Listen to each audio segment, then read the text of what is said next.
The magpie knew that oceans are endless, and all oceans are one. He remembered a distant shore where he'd left one who made his heart flutter.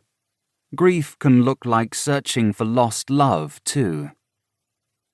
A third magpie was lost to Alfheim, where he stopped to feed on the eyes of a fallen elf girl. She'd been torn apart like an over-optimistic dream.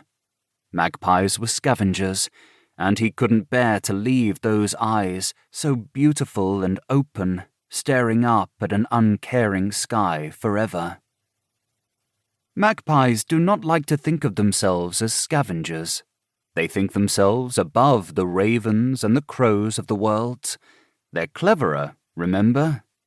And so the other magpies chattered dismissively about the third, leaving him behind in disgust more than pity. It would be best if you did not tell them that I called them scavengers. It was not long after they passed Alfheim that word reached the magpies that Thor had returned Loki to life as a child. The news struck the fourth magpie straight out of the sky. He plummeted to the earth, and his final thought was, what was the Odinson thinking? It wasn't often that the magpie said something so universal, but there was hardly a soul who didn't wonder the same. Another magpie thought, I'm sure he knows what he's doing. He didn't have time to convince himself before he was shot with an arrow while passing through Hela's Valhalla. Collateral damage from Loki's misdeeds, I suspect. The sixth died in hell. It would be best not to dwell on this one too long. It is gruesome, even for me.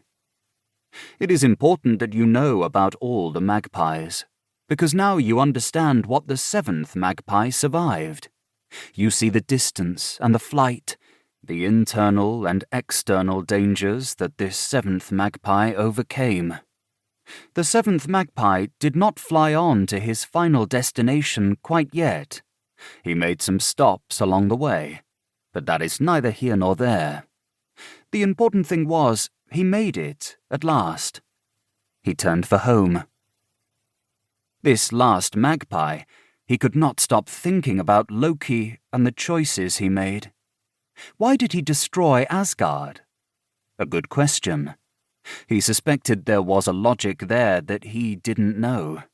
Maybe it'd make sense to someone else, just not him. He didn't like to admit this, as he was a magpie, cleverer than most. When the magpie returned to Asgard, he found that the heroes had won, as heroes are wont to do. The magpie had missed the triumph, and he was a little peeved about that. They should have waited, he thought, though he knew they couldn't. He'd flown for 49 days and nights, and seen worlds he'd never dreamt of seeing. He'd flown until he could fly no more, and now he was home. He wished he was not the only magpie to deliver this secret, but the others had died or left him, and that was that.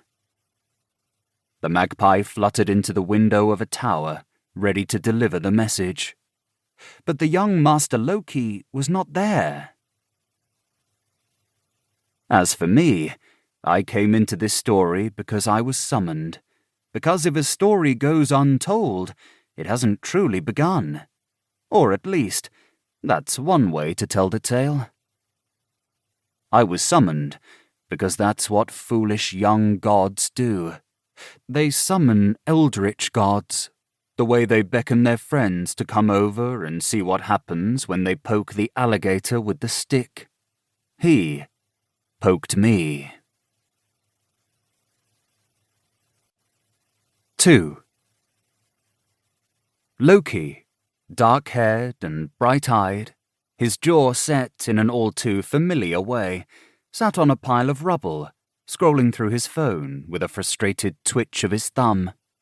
The comment section of his post was, well, just the way comment sections typically went.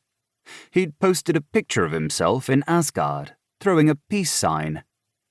Lensman 47. Awesome. What filter is that? There hadn't been a filter on it.